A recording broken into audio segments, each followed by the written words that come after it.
राधे राधे दोस्तों, जय श्री श्याम। आज के वीडियो में आप सबके साथ शेयर कर रही हूँ सर्दियों में शौच इत्यादि जाने के बाद हमें स्नान जो है वो करना चाहिए या नहीं करना चाहिए, क्या करना चाहिए, कैसे करना चाहिए। इन संपूर्ण प्रश्नों का जवाब जो है वो आप सबके साथ शेयर करूंगी, क्योंकि अभी सर्दियां आने वाली हैं और सर्दियों में बहुत सारे लोगों के मन में बहुत सारी समस्याएं जो हैं वो होती हैं।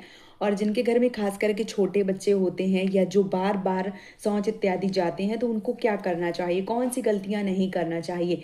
इस वीडियो में बहुत सारी जानकारी आप सबको मिलेगी, तो वीडियो को पूरा देखिए। और यदि वीडियो पसंद आए तो चैनल को सब्सक्राइब करके वीडियो को लाइक जो है वो ज़रूर कीजिए, क्योंकि देखिए अभी सर्दियां जो है वो शुरू हो गई हैं और सर्दियों में बहुत सारे प्रश्न जो हैं वो आपके मन में चलते हैं। जैसे बच्चे छोटे हैं तो हमें पूजा जो है वो कैसे करनी चाहिए, शौच के बाद स्नान करना ज़रूरी होता है क्या, शाम को सिर्फ हाथ धोकर पूजा नहीं कर सकते हैं क्या, कपड़े क्यों बदलना चाहिए, गृहस्थ जीवन में क्या करें। इसके साथ ही साथ भगवान जो हैं उनको हम बिना स्नान करे पूजा पाठ जो है वो कर सकते हैं या नहीं कर सकते हैं। पूजा के बाद भी मान लीजिए कि जैसे भोजन करते हैं और पूजा करते हैं, जैसे भोजन के बाद हमें पूजन जो है वो करना चाहिए भगवान को या नहीं करना चाहिए। फोटो हैं, विग्रह नहीं है तो हम क्या करें, घर में लड्डू गोपाल हैं तो हम किस प्रकार से पूजन करें। इस संपूर्ण प्रश्नों के जवाब जो हैं वो इस वीडियो में आप सबके साथ शेयर करूंगी। तो चलिए वीडियो को कर लेते हैं शुरू और जान लेते हैं इन सभी प्रश्नों के सही और सटीक जवाब। तो चलिए एक एक करके संपूर्ण प्रश्न जो है वो पहले हम समझ लेते हैं, जान लेते हैं, फिर उन प्रश्नों का जवाब जो है वो दे देते हैं। देखिए, जब गर्मी होती है तो गर्मी में हम 1 से 2 बार 3 बार कई बार स्नान जो है वो कर लेते हैं, क्योंकि गर्मियों में हमें स्नान करना अच्छा भी लगता है। जब बात सर्दियों की आती है तो दिन में एक बार भी नहाना बहुत ज़्यादा जो कठिनाई है वो देता है, क्योंकि सर्दी बहुत भयंकर पड़ती है। अब ऐसे में जिनके छोटे बच्चे हैं तो वो क्या करें, क्योंकि बार बार बच्चे शौच इत्यादि करते हैं तो बच्चों को मान लीजिए बार बार उनको साफ सफाई करवाते हैं, तो क्या पूजा करें या ना करें। तो जिनके छोटे बच्चे हैं उनसे यही बोलूँगी कि आप सुबह स्नान ध्यान करके एक बार सिर्फ भगवान की पूजा कर लीजिए। यदि आप भगवान को दिन भर मान ली छूना चाहती हैं तो फिर आपको स्नान जो है वो करना पड़ेगा। और यदि आप सुबह पूरा नियम से पूजा पाठ कर लेती हैं, फिर दिन भर अपने बच्चों को शौच इत्यादि करवाती हैं, तो फिर आप भगवान को स्पर्श जो है वो ना करें, दूर से ही भाव स्वरूप जो है वो आप पूजा करें, ज़्यादा अच्छा है। ठीक है, क्योंकि यदि आप भगवान की पूजा करेंगे और ऐसे गंदगी में, तो फिर भगवान जो है वो भी पूजा स्वीकार नहीं करेंगे। और बच्चे भी भगवान का स्वरूप होते हैं, लेकिन जहाँ पर गंदगी होती है, गंदगी में कोई भी चीज़ें जो है वो उनकी छूट नहीं होती है। तो आप सुबह संपूर्ण पूजा कर लें और शाम के समय या दिन के समय फिर आप पूजा ना करें। ठीक है, शौच के बाद स्नान करना ज़रूरी होता है, तो हाँ बिल्कुल, शौच करने के बाद स्नान करना ज़रूरी होती है और बाथरूम के बाद हाथ पैर धोना ज़रूरी होता है। शौच करते हैं तो स्नान करना बहुत ज़रूरी होता है, भले ही आप सर से ना नहाएं तो गले से स्नान जो है वो करना चाहिए, क्योंकि गंदगी जो है वो मान लीजिए करने के बाद में स्नान जो है वो ज़रूरी होता है। ठीक है, अब शाम को सिर्फ हाथ पैर धोकर पूजा कर सकते हैं, तो हाँ, यदि आपने सुबह स्नान कर लिया है और दिन भर आप सिर्फ बाथरूम का प्रयोग करती हैं, तो शाम को हाथ पैर धोकर कपड़े बदल के आप पूजा पाठ जो है वो कर सकती हैं, कोई दिक्कत जो है वो नहीं होती है। ठीक है, और यदि आप शौच जाती हैं तो आपको स्नान करने की आवश्यकता होती है।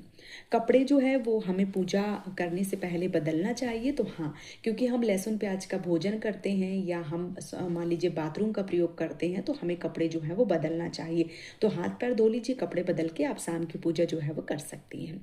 गृहस्थ जीवन में क्या करें, तो देखिए गृहस्थ जीवन में बहुत सारी चीज़ों का छूट है। अगर दिन में आप 3-4 बार शौच इत्यादि जाती हैं तो आप 3-4 बार स्नान ना करें, लेकिन जब आप पूजा करने जाएं तब आप स्नान जो है वो ज़रूर करें, ये गृहस्थ में छूट होती है। बहुत सारे लोगों का ऐसा मानना है कि भगवान सिर्फ भाव के भूखे होते हैं, भगवान को नहाने से नहीं है कि आप पूरा दिन नहाएं तभी प्रसन्न होते हैं, भगवान सिर्फ भाव के भूखे होते हैं।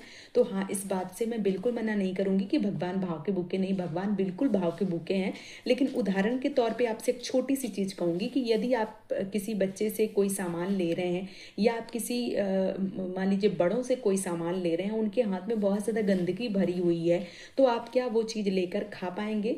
नहीं खा पाएंगे। तो उसी प्रकार से भगवान भी हैं, यदि आप गंदे रहेंगे तो भगवान आपके हाथ से किसी भी चीज़ को ग्रहण नहीं करेंगे। ठीक है, इसलिए साफ सफाई जो है वो बहुत ज़्यादा जरूरी होती है। बहुत सारे लोगों के ये भी प्रश्न होते हैं कि भोजन के बाद हमें नहाना चाहिए, तो नहीं, भोजन के बाद नहाना नहीं चाहिए। भोजन करने के बाद हाथ पैर धो के कपड़े चेंज करके आप पूजा कर सकते हैं, कोई दिक्कत जो है वो नहीं है। बहुत सारे लोगों के मन में ये प्रश्न आता है कि हमारे घर में फ़ोटो हैं, सिर्फ फ़ोटो हैं, विग्रह नहीं है, तो क्या हम शाम की जो पूजा है वो कर सकते हैं? तो हाँ, बिल्कुल कर सकते हैं, कोई दिक्कत नहीं है। और विग्रह है तब तो उनको सुलाना जगाना बहुत सारे नियम होते हैं, लेकिन यदि फ़ोटो हैं, तस्वीरें हैं, तब भी आप उनकी शाम की पूजा जो है वो कर सकती हैं। यदि घर में लड्डू गोपाल हैं तो हमें क्या करना चाहिए? तो देखिए, लड्डू गोपाल का एक नियम होता है। सबके नियम अलग अलग होते हैं। कुछ लोग अपने लड्डू गोपाल को पूरा दिन भोजन, नाश्ता, चाय, बहुत सारी चीज़ें जो हैं वो करते हैं। कुछ लोग सिर्फ सुबह शाम की पूजा करते हैं। तो लड्डू गोपाल यदि हैं तो सुबह शाम 2 टाइम की पूजा जो है वो बहुत ज़रूरी है। और यदि आप अपने लड्डू गोपाल को शयन करवाते हैं तो आपको शाम को सुलाना जो है वो बहुत ज़रूरी है। और अभी सर्दियाँ शुरू हो रही हैं तो आपको क्या करना है कि रज़ाई वगैरह जो भगवान जी के हैं, कंबल इत्यादि, वो खरीद लीजिए। और भगवान के लिए ऊलन वाले कपड़े, टोपी जो भी हैं, सॉक्स वगैरह, जैसे भगवान आपके छोटे बड़े हैं उस प्रकार से अभी से सारी चीज़ों का इंतज़ाम कर लीजिए, ताकि सर्दी में आप सर्दी में सुकून से सोएं तो भगवान को भी सुकून से सुला पाएँ। तो अभी से सारी चीज़ें जो हैं वो तैयारी करके रख लीजिए। और मान लीजिए कि कुछ लोग गलतियां करते हैं, जैसे बिना नहाए सर्दियों में और पूजा कर देते हैं, तो ऐसा नहीं करना चाहिए। और मान लीजिए जैसे भोजन इत्यादि करते हैं तो हाथ पैर धो के आप पूजा कर सकते हैं। कोशिश करिए कि कपड़े बदल लीजिए, यदि नहीं बदलना चाहते हैं तो आप हाथ पैर धो के पूजा जो है वो कर सकते हैं। लेकिन जो लोग शौच इत्यादि जाते हैं उनको स्नान जो है वो बहुत ज़्यादा ज़रूरी है। यहाँ पे मैं बोलूँगी कि एक ऐसा कपड़ा रख लीजिए आप अपने बाथरूम में जो मान लीजिए कि उसको पहन के आप स्नान कर लें। बाकी जो भी उलन वाले कपड़े हैं, क्योंकि सूखते नहीं हैं जल्दी, तो आप सारे कपड़े जो है वो निकाल के रख दीजिए, वो डाल के आप स्नान कर लीजिए। उसके बाद फिर जो भी पूजा पाठ है वो कर दीजिए, फिर अपने वो कपड़े जो है वो पहन सकते हैं। क्योंकि उलन वाले कपड़े बहुत ज़्यादा धोने से भी ख़राब हो जाते हैं और सूखते भी नहीं हैं, तो फिर हमें कपड़ों का उसी प्रकार से प्रयोग जो है वो करना चाहिए। तो यदि आपके मन में बहुत सारे संशय था सर्दियों में किस प्रकार से पूजा करें, क्या करें, तो इस वीडियो में मैंने संपूर्ण जानकारी जो है वो आप सबके साथ शेयर कर दी है। यदि अभी भी कोई भी प्रश्न आपके मन में आता है तो आप हमें कमेंट में पूछ सकते हैं। मैं उन संपूर्ण प्रश्नों का जवाब जो है वो आप सबके साथ ज़रूर शेयर करूँगी। और मैं पूजा पाठ से जुड़ी या ट्रेंडिंग टॉपिक, जो भी व्रत त्यौहार आते हैं, खाटू श्याम बाबा के उपाय, कथाएं, इस चैनल पे संपूर्ण चीज़ें जो है वो डालती रहती हूँ। यदि आप उन संपूर्ण चीज़ों को, उन संपूर्ण वीडियोस को, उन संपूर्ण जानकारी को प्राप्त करना चाहते हैं तो इस चैनल से जुड़िएगा ज़रूर, ताकि आपको समय समय पे सभी व्रत त्यौहार पता चल सके, खाटू श्याम बाबा से जुड़े उपाय पता चल सकें और जो भी कथाएं हैं वो पता चल सके। तो आप इस चैनल को सब्सक्राइब करके हमें सपोर्ट कर सकते हैं। और वीडियो यदि पसंद आता है तो चैनल को सब्सक्राइब ज़रूर कीजिएगा, वीडियो को लाइक कीजिए।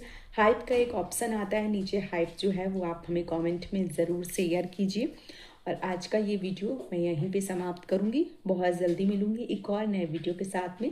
तब तक के लिए जय श्री श्याम दोस्तों, राधे राधे।